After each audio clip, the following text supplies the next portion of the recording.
সকল প্রশংসা মহান আল্লাহর জন্য, যিনি আপনাকে এবং আমাকে একটি দিনের মজলিসে বসার এবং কিছু কথা শোনার তৌফিক দান করেছেন, এবং এজন্য দিল থেকে শুকরিয়া আদায় করে বলছি আলহামদুলিল্লাহ।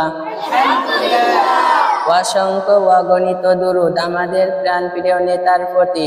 সকলে জবান ছেড়ে বলছি সাল্লাল্লাহু আলাইহি ওয়াসাল্লাম। কুরবানি হযরতে ইব্রাহিম আলাইহিস সালামের সুন্নাত।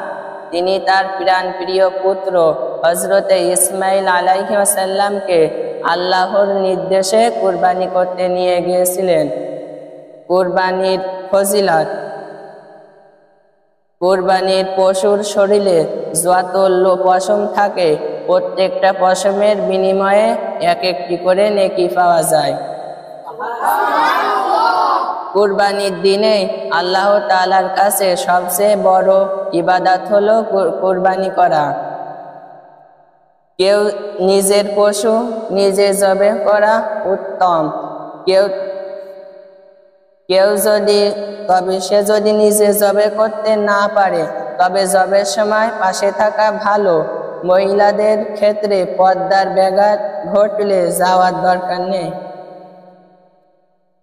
কুরবানির পশুকে মাটিতে শুয়ে কিবলামুখী করে নিম্নের দোয়া পড়বে, ইন্নী ওয়াজহাতু ওয়াজহিয়া লিল্লাযী ফাতারাস সামাওয়াতি ওয়াল আরদা হানিফাও ওয়া মা আনা মিনাল মুশরিকিন, ইন্না সালাতি ওয়া নুসুকি ওয়া মাহইয়ায়া ওয়া মামাতি লিল্লাহি রাব্বিল আলামিন লা শারীকা লাহু ওয়া বিযালিকা উমিরতু ওয়া আনা মিনাল মুসলিমিন।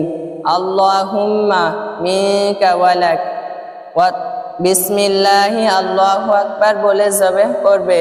অতঃপর কেউ যদি উপরোক্ত দোয়া না পারে, তবে শুধু বিসমিল্লাহি আল্লাহু আকবার বলে জবাই করলেও চলবে।